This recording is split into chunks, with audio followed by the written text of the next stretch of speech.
मोहनजो दाड़ो 5000 साला पाकिस्तान का कदीम शहर। मोहनजो दाड़ो वादिये सिंध के कदीम तहजीब का एक अहम मरकज था। ये लाड़काना से 20 किलोमीटर दूर और सक्खर से 80 किलोमीटर जनूब मगरब में वाक़या है। ये कदीम शहर हड़प्पा से 686 मील दूर है। ये शहर 2600 कबल मसीह में दुनिया के नक्शे पर मौजूद था और 1700 कबल मसीह में नामालूम वजूहात की बिना पर था और फिर खत्म हो गया। ताहम माहिरीन के ख्याल में दरियाए सिंध के रुख की तब्दीली, सैलाब, बैरूनी हमला या जलजला अहम वजूहात हो सकती है। इसे कदीम मिस्र और बैनुल नहरीन की तहजीबों का हम असर समझा जाता है। 1980 में इसे यूनेस्को ने आलमी वर्सा करार दिया था। 1921 का वाक़या है कि राय बहादुर दियाराम सहनी नामी बंदे ने हड़प्पा के मकाम पर कदीम तहजीब के चंद आसार देखे।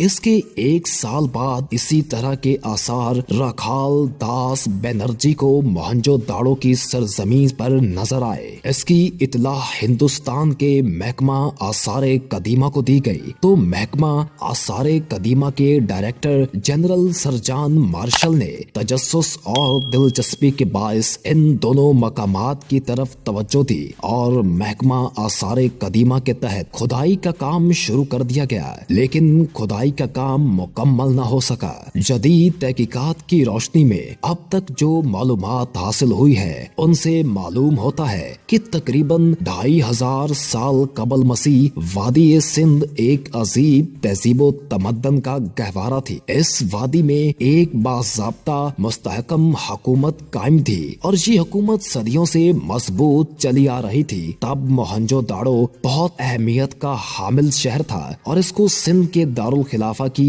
हैसियत हासिल थी। वादी सिंध की तहजीब की बेनकाबी और तशरीह यकीनन 20वीं सदी का एक अजीम तरीन वाक़या है, क्योंकि इस तहजीब की वसत और मानवियत को 1922 में मोहनजो दाड़ो की खुदाई से कबल समझा ही ना जा सकता था। इस मुहिम से तारीख के हजारों सरबस्ता राजों से पर्दा उठा। इन पर इसरार राजों के अफशा होने से कबल हिंदुओं की मुकद्दस किताबों, तारीख की कदीम रवायात, गैर मुल्की स्याहों के तज़किरों के मुताबिक आराइयों की मदद से कबल यही समझा जाता रहा कि बरे सगीर में वैशी और गैर मुतमद्दन लोग आबाद थे। इनका कोई मजहब था न तहजीब। ये लोग स्याह फाम थे। इनकी नाक चिपटी थी जो चेहरे पर ना होने के बराबर थी। इनको आर्या कौम ने हमला आवर होकर अपना गुलाम बना लिया, लेकिन मोहनजो दाड़ो की खुदाई के बाद ये सब बातें गलत साबित होती मालूम हुई।